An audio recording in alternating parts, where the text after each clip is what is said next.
I'd like to read from Rays of the One Light, weekly commentaries on the Bhagavad Gita and the Bible, written by Swami Kriyananda based on the teachings of Paramahansa Yogananda. How high should we aspire?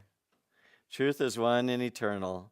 Realize oneness with it in your deathless self within. The following commentary is based on the teachings of Paramahansa Yogananda. The passage this week is from the Gospel of St. Matthew, chapter 5.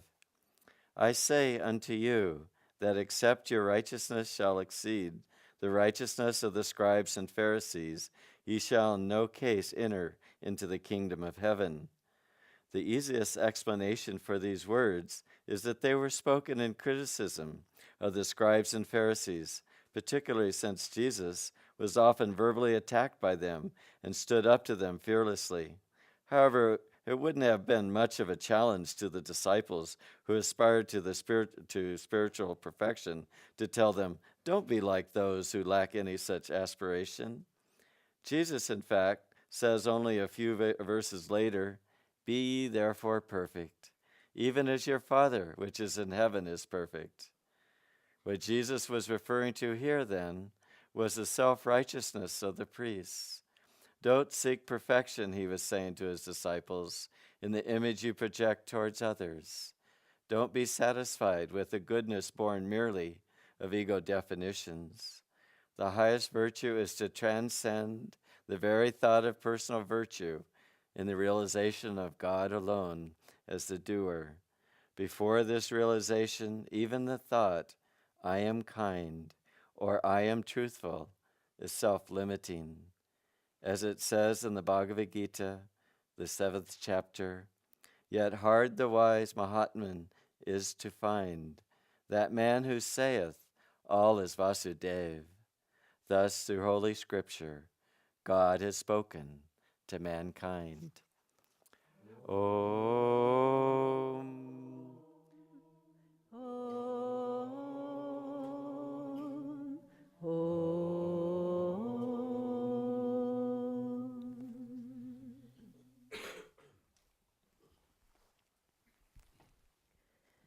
Good morning. I'd like to begin this morning by reading from a book of poems and prayers by Yogananda called Whispers from Eternity.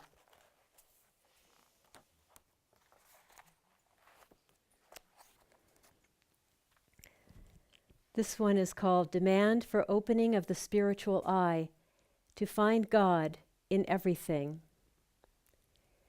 My eyes are enthralled, O Father, with the beauty of earthly flowers, with life's passing scenes, and with the sailing silent clouds. Everywhere, all I see hints at thy hidden presence. Open that eye in me which sees only thee. With that gaze, may I behold thee above, beneath, all around, within and outside me. Teach me in all things to see only thee. Open in me that eye which beholds everywhere thy hidden but ever subtly reigning wonder.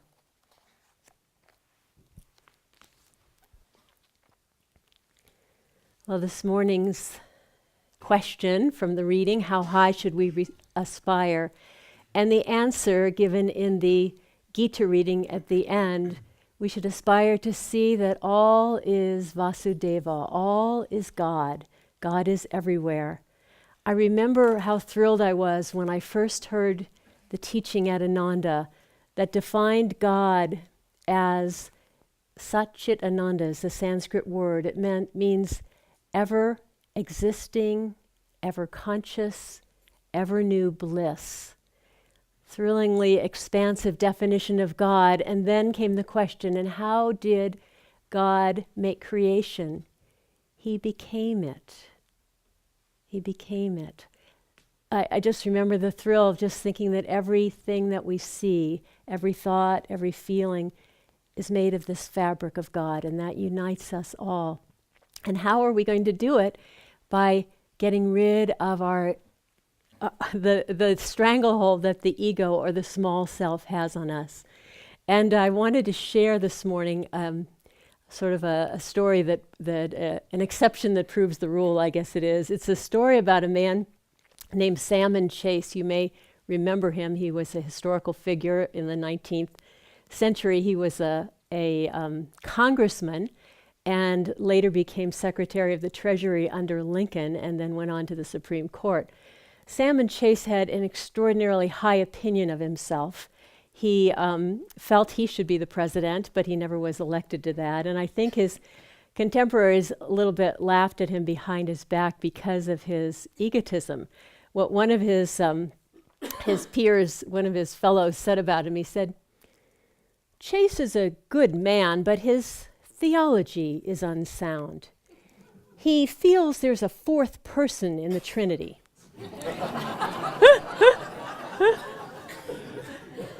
So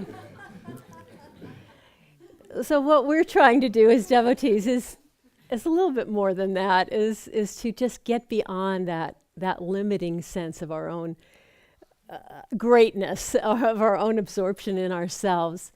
The word for perfected being in Sanskrit is siddha.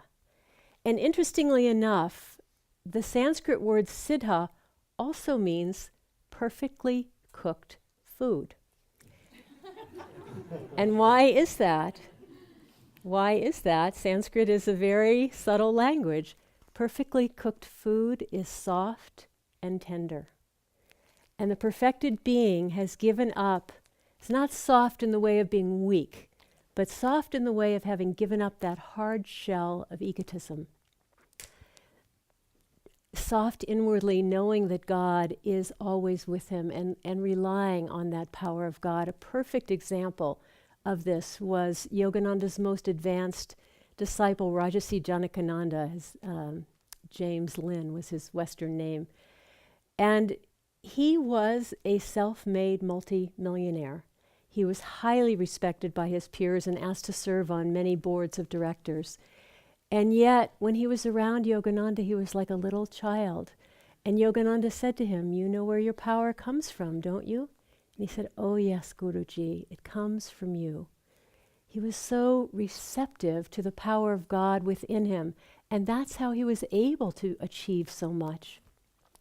There's a beautiful image in the Indian teachings.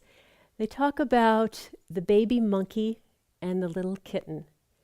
And the baby monkey uses all of its strength to cling to the mother's chest as she swings through the jungle, holds on very tightly. But the baby kitten doesn't have the power to do that. And so the baby kitten just kind of lies there and mews loudly whenever the mother comes around. Now the baby monkey is not always strong enough to hold on to the mother, and what happens? She falls to the ground. But the kitten doesn't have that problem because the mother picks it up and carries it and is always taking care of it. The mother's always looking out for it and putting it where it will be safe. And so in our lives, we have such a balance, especially I think here in Ananda on this path.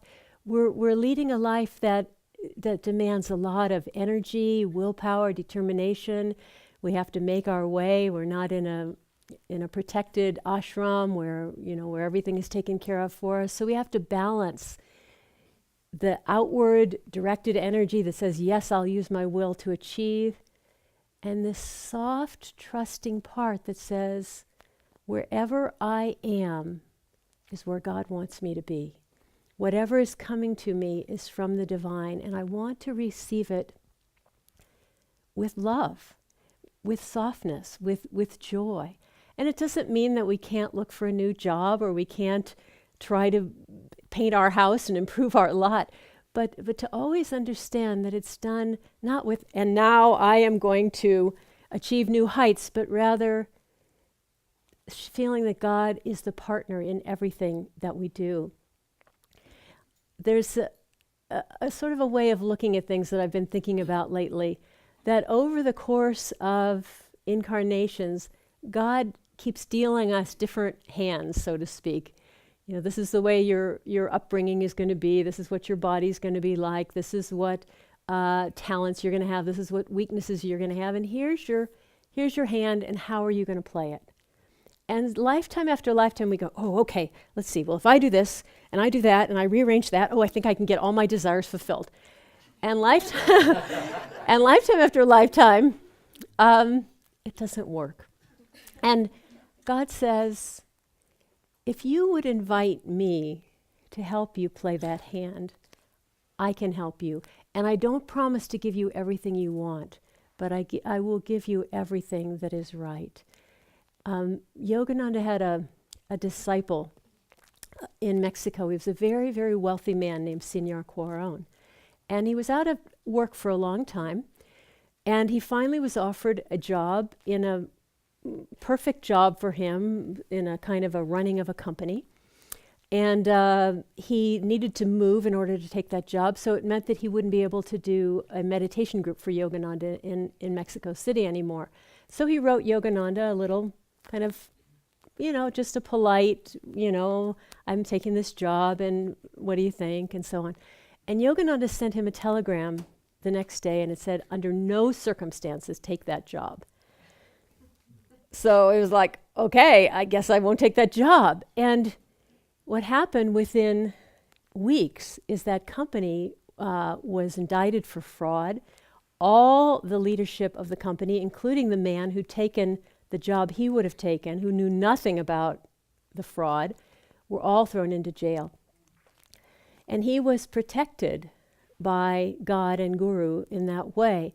And yet, Swami says, Yogananda, Cuarón was already an extremely affluent man, and Yogananda never helped him to get a job that would maintain that level of affluence.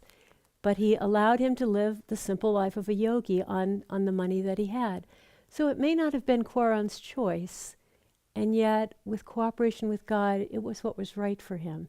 And that's what we can't control, but we do know that if we choose to bring God in that way, then the right thing will happen. Dave Warner was sharing an interesting story during the winter renewal week we had a few months ago.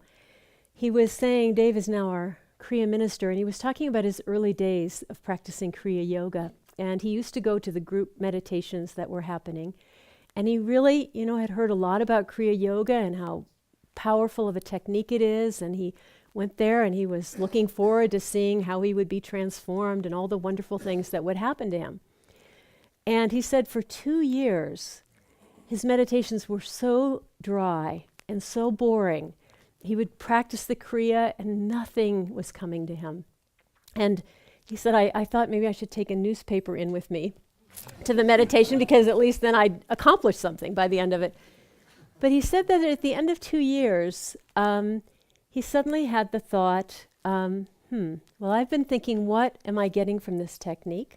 Why don't I think instead about what I'm giving to God in my meditation? Instead of what I'm getting from God, what am I giving to God? And as soon as he had that thought, his meditations changed quite a bit. Well, that was the point he wanted to make, but I think there's another point in that story that's really important for us. Do we want to open some windows? I see some fanning going on. Maybe a little oxygen would help.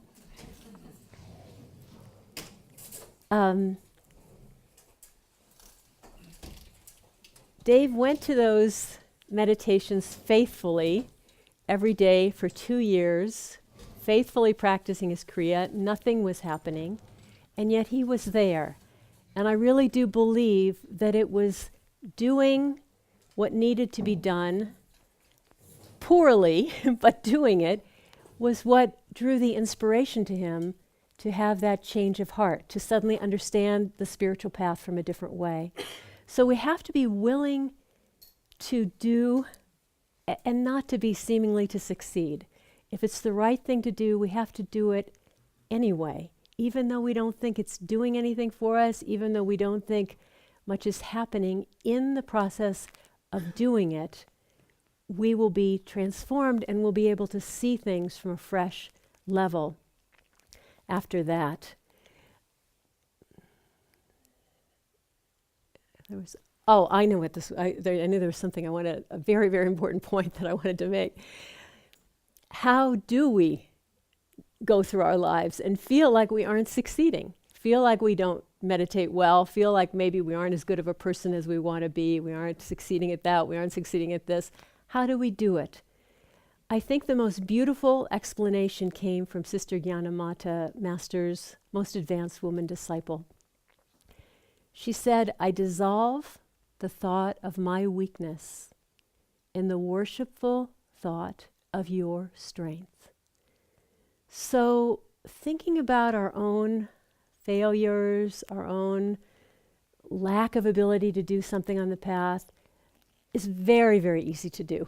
And we could do it, and we have done it for lifetimes. We could do it forever. It's a bottomless pit. But it takes a lot more energy to lift our mind and to say, I don't really care about myself. I'm going to direct my mind to God's perfect love, and I'm going to hold it there. It takes tremendous mental strength to be able to do that, and that's what meditation helps us to do. In thinking about this service, a story came to mind, and I reread it, and I was so inspired by it. It's a story called The Land of Golden Sunshine that Swami Kriyananda wrote many, many years ago. And he edited it in 2002 and gave it out as a Christmas present. And he writes in the introduction to that book, this book, more than any other book I've written, and that means almost 100 books that he's written, this book, more than any other book that I've written, expresses who I am as a soul. And what's quite interesting about that is that that Swami Kriyananda is a person of enormous accomplishments, having written, as I said, all these books, 400 pieces of music, started communities all over the world, thousands and thousands of disciples, and on and on and on that he has accomplished. And the hero of this story, who represents his own journey, is a simple girl named Lisa. Lisa lives in a sort of a very bleak town, and what she does is she sews buttons on men's shirts. And a very simple life, very empty life, and that she has, no friends and so on, lives alone. And one morning in her story, it's a Sunday morning, so she's off of work, and she sees the sunlight coming into her room in a unique way. And suddenly that sunlight forms itself into a golden sun man, a beautiful, beautiful being, the most beautiful being that she's ever beheld. And he's radiating pure love and pure joy. And she immediately leaps from bed and kneels before him and is just caught up in a joy that is native to our soul. I mean, all of us know it's there, but she hadn't experienced it yet. And yet with his coming, she experienced it. And so she kneels there. And as she does so, the light of this man comes into her eyes, and she sort of shuts her eyes because it's just too bright for her. And when she does that and opens them, he's vanished. And she is, of course, sad that he's vanished, but she feels so awakened because there's a part of her that's come alive, pure love and joy. And as she goes back to her work, she sees her life in a different way. Well, the next Sunday, she prays that he's going to come again, and of course he does. The beam comes again, and she kneels before him, and he begins to talk to her. And he tells her about the land that he's come from. He said it's a land of sunshine and laughter, of love and joy. Will you come there with me? And she's very, very confused because she's used to her life. Her life is pretty bleak, but she's used to it. And she's kind of confused, and then as that light comes around toward her, she feels totally unworthy. She feels he is so beautiful and so full of light, and what is she? She's just a person of the city. She's just heavy consciousness. And so as that light comes to her, she once again closes her eyes, and as she opens them again, she sees him kind of fading away with a look of sadness on his face. well, now she's really upset. She's afraid she's really missed her chance, and she's very confused and looking at her life and saying, well, what is it? What is it? You know, what do I want? What do I have?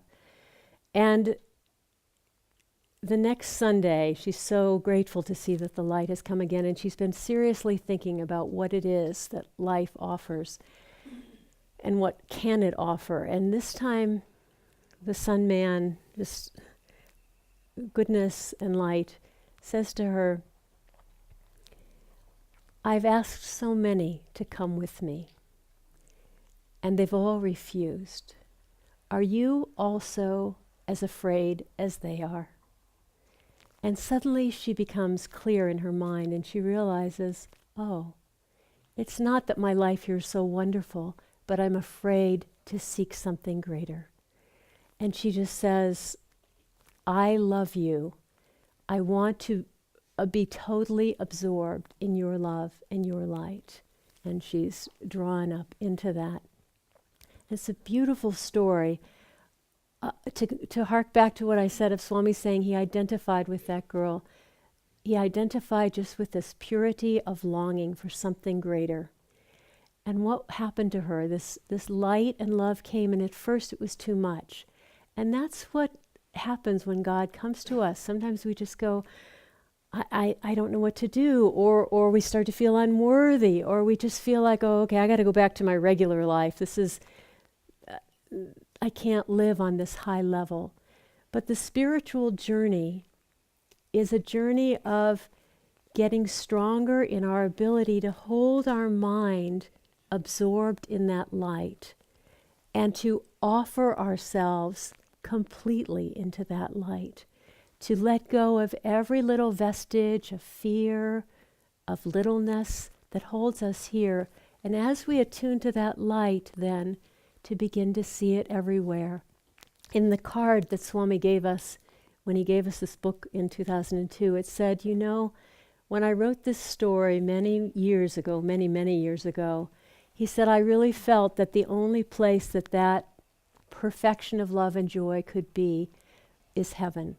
But he said, as I live longer and I live with God, I find that whatever happens, praise or blame, health or sickness, none of it matters, that it's all about the divine and being with God. And so this is our choice, and this is what the reading today is asking of us. So let's just meditate on that.